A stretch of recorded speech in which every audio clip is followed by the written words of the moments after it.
students. Mrs. Jenks here, and I have another exciting Halloween story for you. I hope you're enjoying the month of October, and I can't wait to see you all soon. Get ready for our story. A Halloween Scare in Montana, written by Eric James and illustrated by Marina Le Ray.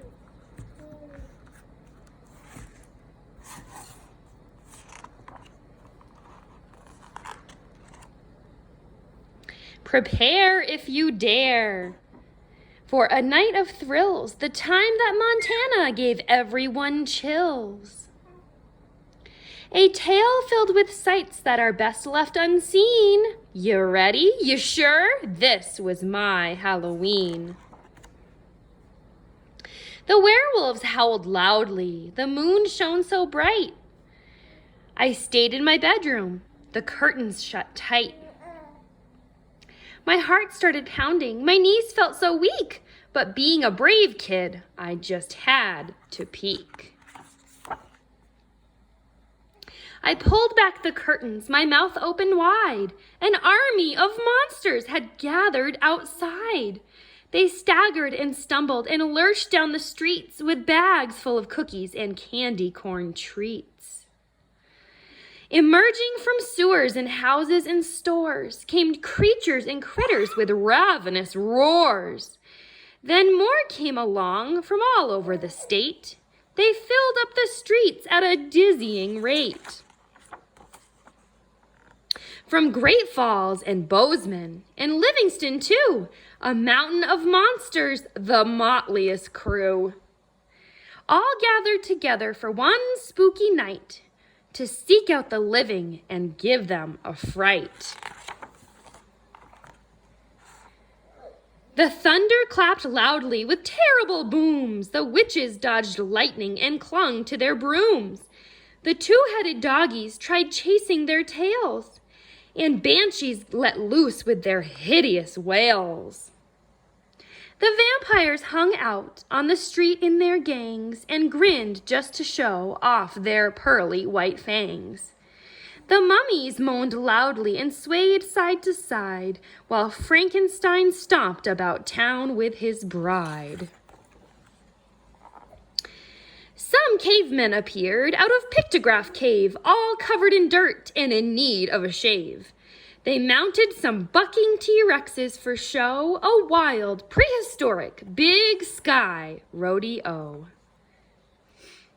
From out of the Great Plains, a Sasquatch appeared. He thought he was scary and hoped to be feared, but nobody screamed as he walked down the street. Instead, people laughed at his two dainty feet.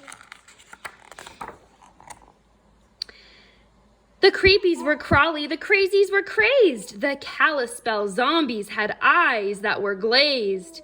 The ogres from Billings were ugly as sin, with big bulging noses and warts on their chin. The ghouls danced around, but were lacking in soul. The gargoyles could rock and the headless could roll.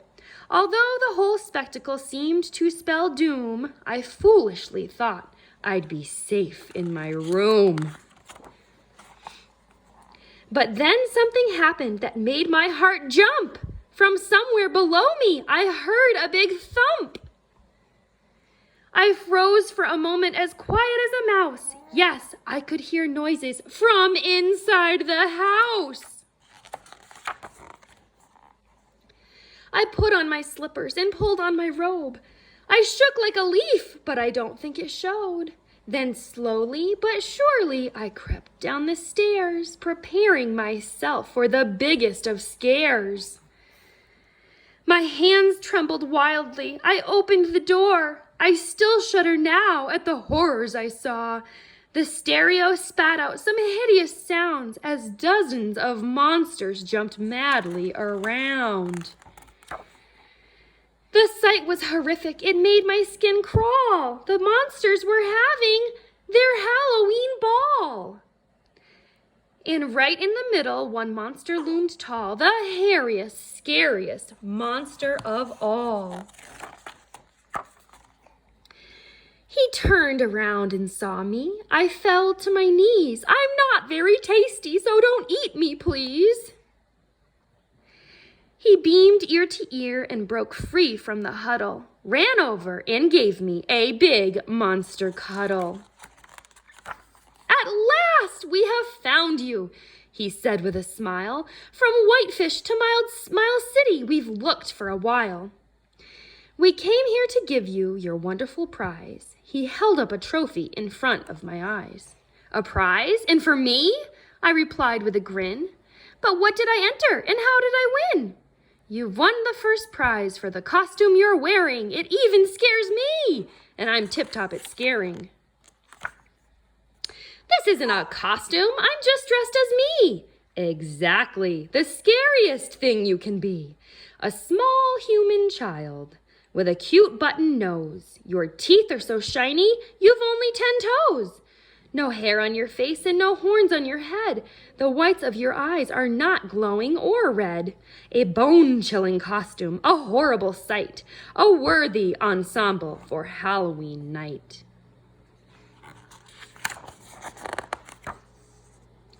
We partied together until the moon set, a Halloween night that I'll never forget.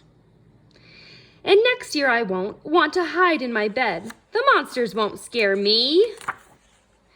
I'll scare them instead. I hope you enjoyed that spooky story, and I'm going to give you a challenge this week. If you have little brothers or sisters at home, just like this little pumpkin, I want to challenge you to read a spooky, fun Halloween story to them. It will really make their day. Also, don't forget to seek knowledge and let reading guide the way. Talk to you later, readers.